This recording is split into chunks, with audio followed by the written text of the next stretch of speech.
Launching a space rocket is without a doubt one of the hardest things to accomplish, but if there's anything harder than launching a rocket, it's bringing it back to the launch pad and catching it with tower arms. It sounds like something straight out of a sci-fi movie, but SpaceX showed the world it's possible during the 5th Starship launch last month. They literally grabbed the booster mid-air as if it was nothing.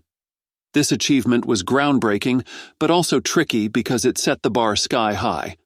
After that success, everyone's expectations for SpaceX went through the roof. People started anticipating extraordinary outcomes from every flight.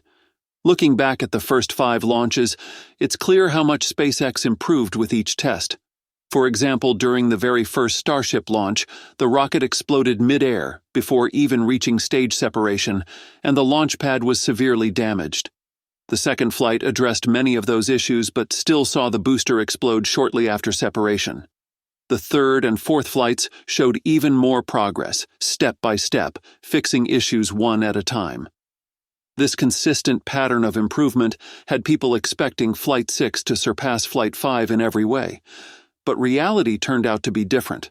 Some might even call the outcome disappointing. In today's video, we're going to dive into all the details of what happened during Starship Flight 6.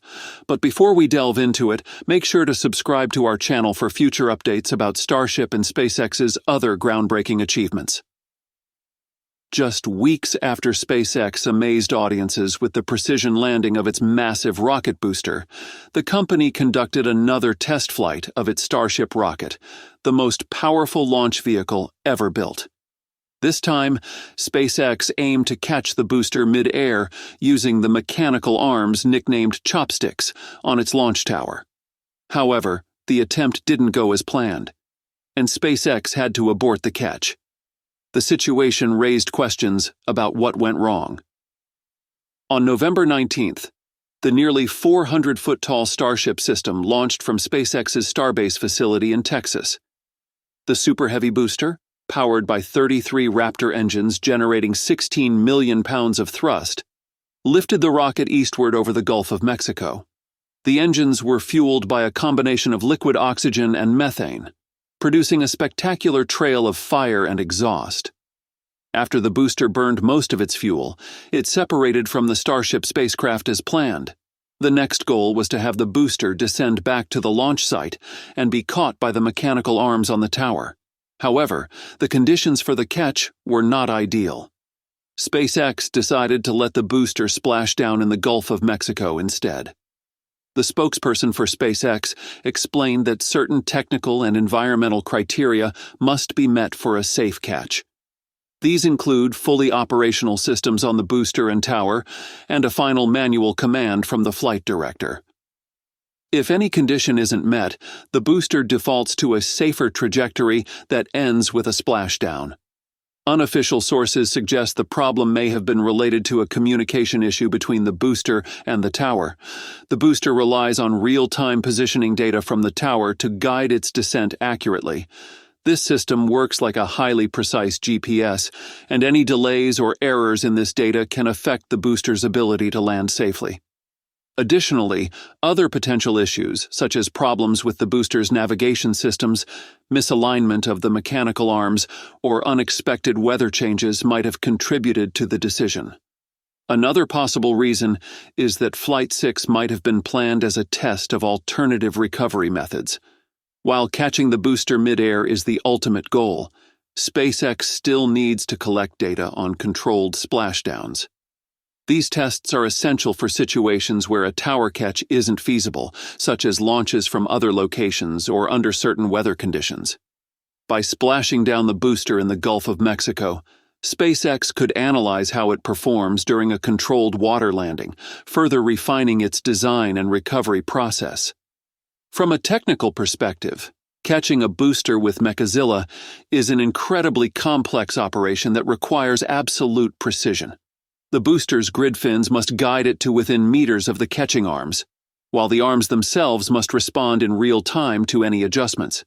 If there were any new software updates or hardware modifications to the booster or the catching system, SpaceX might have wanted to test those changes under less demanding conditions before attempting another high-stakes catch. The presence of President-elect Donald Trump at the launch added a political dimension to the day's events. This wasn't Trump's first appearance at a SpaceX event. He had previously attended the company's first crewed launch in 2020. Musk expressed his appreciation for Trump's attendance on social media, calling it an honor. Trump himself seemed excited about the launch, calling it an opportunity to witness history. His comments also hinted at potential future government support for SpaceX's goals, including missions to Mars.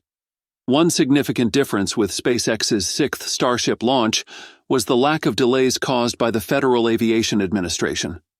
For those who follow Starship closely, it's clear that many of the delays in previous launches were not due to technical issues, but rather regulatory hurdles.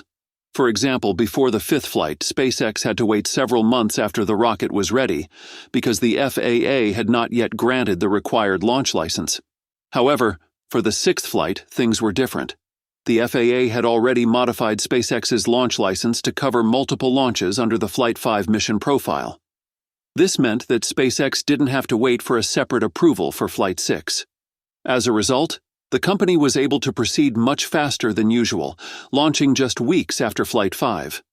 Now, Musk is already setting his sights on the upcoming launches.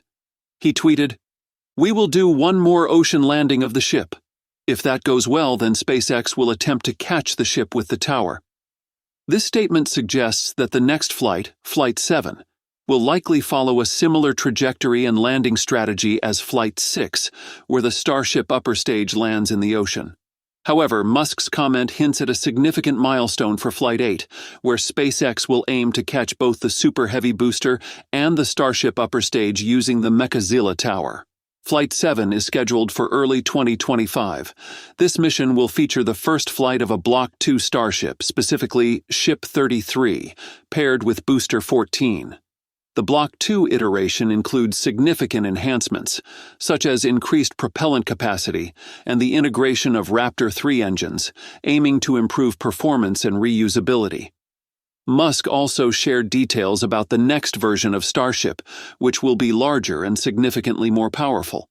The current Starship is already over twice as powerful as the Saturn V moon rocket, the most powerful rocket built before Starship.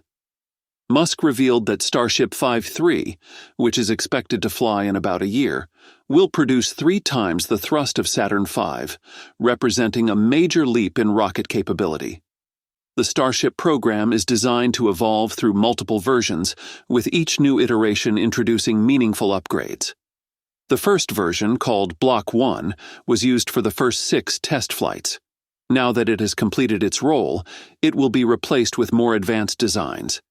The next version, Block 2, was introduced in early 2024 and brings several key improvements aimed at increasing performance. Block 2 includes thinner forward flaps, positioned more leeward to reduce drag, and a 25% increase in propellant capacity, allowing for more efficient operations. It also features an integrated vented interstage and a taller structure, enabling it to carry at least 100 tons to orbit in a reusable configuration.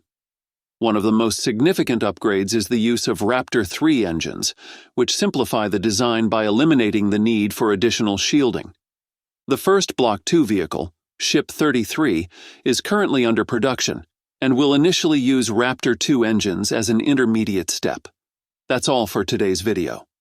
Make sure to subscribe for more updates and stay tuned for the latest on SpaceX and Starship. Thanks for watching, and we hope to see you in the next video.